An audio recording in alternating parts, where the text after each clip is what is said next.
வைத்துக்கொண்டுதான் ஆராய்வது என்பது மட்டும் அல்ல. அது மட்டுமின்றி விட்டு சென்ற பொருட்களினுடைய தொகுப்பாகவும் நாம் என்ன பண்ணலாம், வரையறை செய்யலாம். வரலாறை வரையறை செய்யலாம். விட்டுட்டு போன பொருட்களின் அடிப்படையில் கூட நம்ம என்ன பண்ணலாம் அப்படின்னா வரலாறை வரையறுக்கலாம் அப்படின்னு சொல்றாங்க.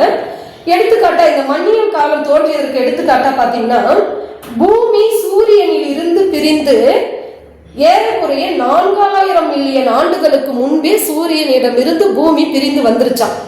அதன் பிறகு அந்த பூமியானது 3000 மில்லியன் ஆண்டுகளுக்கு முன்பே குளிர்ந்து கடலாக மாறியதாம். குளிர்ந்து கடலாக மாறியது. இந்த பூமி சூரியனிலிருந்து பூமி பிரிந்து பூமி குளிர்ச்சி அடைந்து கடலாக தோன்றிய காலத்தை தான் நம்ம என்ன காலம்னு சொல்றோம்னா மன்னியல் காலம் என்று குறிப்பிடுகின்றோம். இந்த மன்னியல் காலத்தை 4ஆக வகைப்படுத்துறாங்க. எதை வச்சு வகைப்படுத்துறாங்கன்னா, அந்த மண்ணினுடைய தரத்தை, மண்ணினுடைய மாறுபாட்டை, அதாவது லித்தோஸ்பியர், ட்ரோபோஸ்பியர் அப்படின்னு சொல்லி நம்ம ஹிஸ்டரியில படிச்சிருப்போம். அந்த மண்ணினுடைய அடுக்குத்தன்மை அடிப்படையில, மாறுபாட்டு தன்மை அடிப்படையில்